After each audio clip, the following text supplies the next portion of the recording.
बिस्मिल्लाहिर्रहमानिर्रहीम। अस्सलाम वालेकुम। मैं हूं राकील हसन घुमन। नाज़रीन, पाकिस्तान क्रिकेट टीम का दौरा ऑस्ट्रेलिया शुरू होने से पहले जो नई मैनेजमेंट आई थी और जो नए करता धरता पाकिस्तान क्रिकेट टीम के अपॉइंट किए गए थे, इनकी जानिब से एक ही बात की जाती थी कि जनाब, अब ये जो दौरा है ऑस्ट्रेलिया के ऊपर हम जा रहे हैं, तो यहां पर हम ना सिर्फ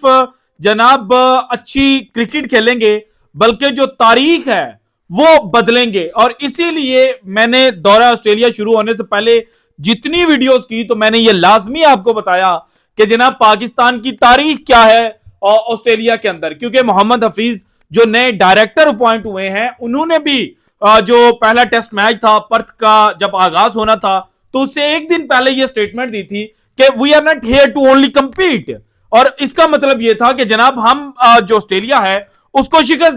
दे देंगे। लेकिन आज जिस तरह से पर्थ टेस्ट का इख्तिताम हुआ है और जिस तरह से पाकिस्तान की जो बैटिंग लाइनअप है वो रेत की दीवार साबित हुई है, और उसके बाद कप्तान और डायरेक्टर साहब की जानिब से एक ही स्टेटमेंट का आना कि हम जनाब बहुत ज्यादा जो टाइम है वो ले रहे थे और हमने जनाब जो टिमिड वे है उसके मुताबिक क्रिकेट खेली। और ये जो टिमिड वे वाला तरीका है ना, ये हमें पहली दफा बात भारत के हार्दिक पांड्या और कुलदीप यादव ने की थी जब पाकिस्तान 14 अक्टूबर को भारत के खिलाफ खेल रहा था। और उस वक्त उन्होंने कहा कि पाकिस्तान के बैट्समैन जो है वो चांस नहीं ले रहे थे। और इसी तरह की जो स्टेटमेंट है वो आज ऑस्ट्रेलिया से शिकस्त खाने के बाद जो पाकिस्तान का ने करता धरता है, कप्तान हो गए, डायरेक्टर हो गए, उनकी जानिब से की गई। अब देखा जाए तो ऑस्ट्रेलिया ने फर्स्ट इनिंग में 113 के करीब जो ओवर हैं वो खेले और 487 रन उन्होंने स्कोर किया। और पाकिस्तान ने जो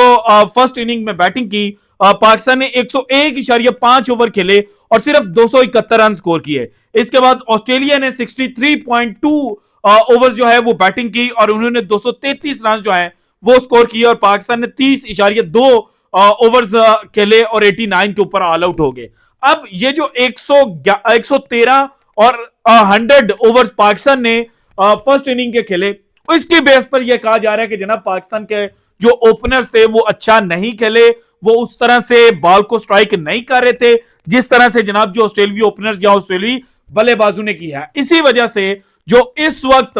पर्थ टेस्ट के इख्तिताम के बाद खबर आ रही है वो ये है कि पाकिस्तान जनाब जो अगला टेस्ट है जो बॉक्सिंग डे पर शुरू होगा, उस टेस्ट में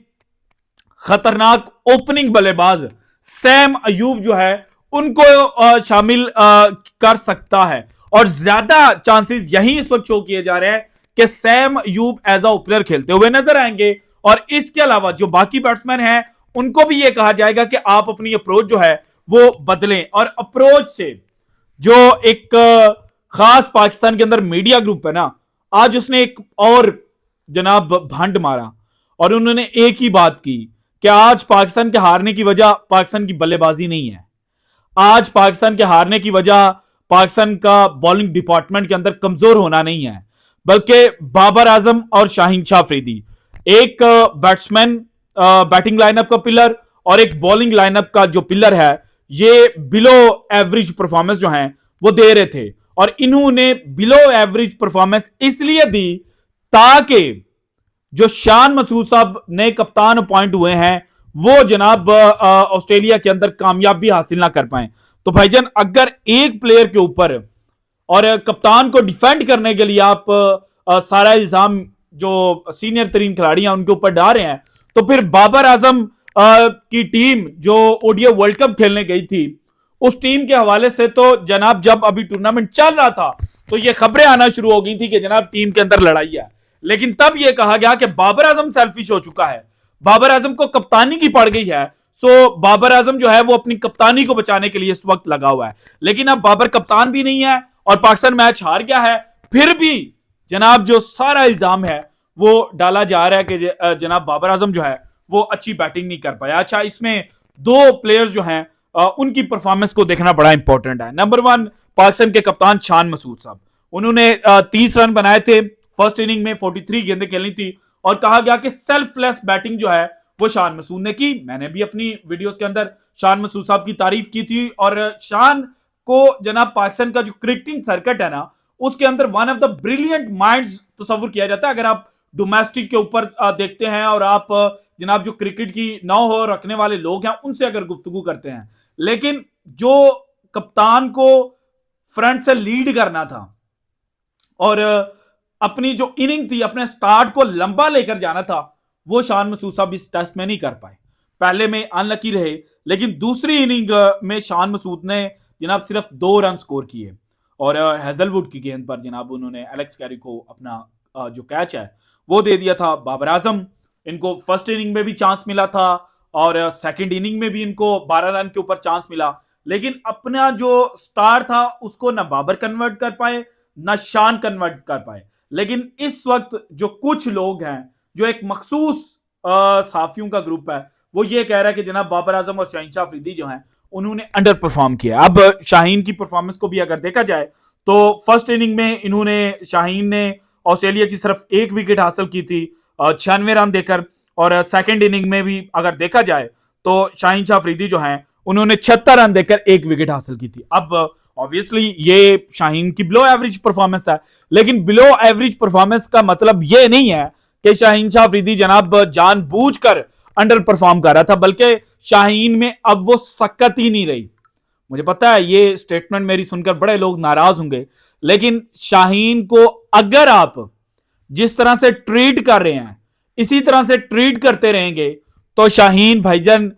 इंजर्ड हो जाएगा और ये T20 में भी बॉलिंग नहीं कर पाएगा, जो सिचुएशन इस वक्त डिवेल्प की जा रही है। सो राइट नाउ शाहीन को रेस्ट की जरूरत है, और जब टीम सेलेक्ट की जा रही थी तो तब आपने पेस के ऊपर रिलाय किया। अब जब आपके पास मीर हमजा ऊपर से शाहीन की तरह का गेंदबाजी करने वाला बॉलर है, और मीर हमजा उन चंद बॉलर्स में से एक है जिन्होंने जनाब डोमेस्टिक के अंदर जो फर्स्ट क्लास मैचेस हैं वो खेल खेल कर अपना जो लोहा है वो मनवाया हुआ है। खुरम शहजाद इसकी एग्जांपल है, और खुरम शहजाद और शाहीन की जो गेंदबाजी थी उसमें जमीन आसमान का फर्क था। शाहीन अगर 1 ओवर के अंदर 2 थ्रेटनिंग बॉल्स डिलीवर कर रहा था ना, तो खुरम शहजाद 4 गेंदें जनाब ऐसी फेंक रहा था जो विकेट टेकिंग हो सकती थी, और बॉल जो है वो खुरम शहजाद की सीम हो रही थी, और डेक को भी अच्छा जो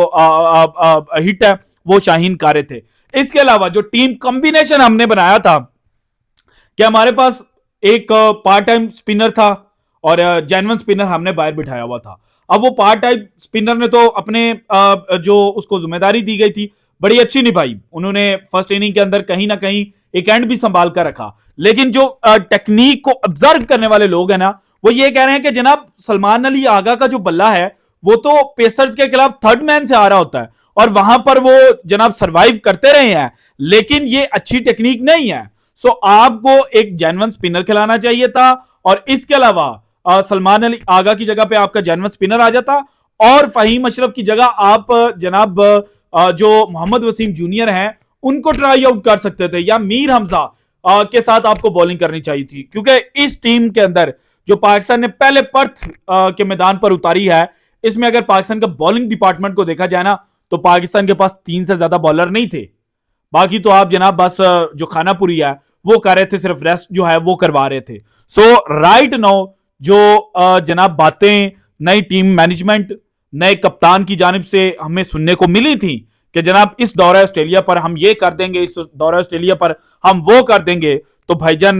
जो तारीख बदलने की बातें की गई थी उनमें से एक भी जो बात है वो पूरी होती हुई नजर नहीं आई। अब इसी चीज के ऊपर जनाब जो सीनियर एनालिस्ट हैं मजर अरशद साहब, उन्होंने भी जो पाकिस्तान आज 4th इनिंग के अंदर आउट हुआ है ना, तो इसका सारा उन्होंने कच्चा चट्टा जो है वो खोला था, वो मैं आपके साथ अगली वीडियो में शेयर करूंगा। So this is it from today's episode. अगर आपको वीडियो पसंद आए तो लाइक कीजिएगा, ज्यादा से ज्यादा शेयर कीजिएगा, अपनी कीमती राय का इजहार लाजमी कीजिएगा, और अगर आपने अभी तक चैनल को सब्सक्राइब नहीं किया तो कर दें। शुक्रिया, अल्लाह हाफिज।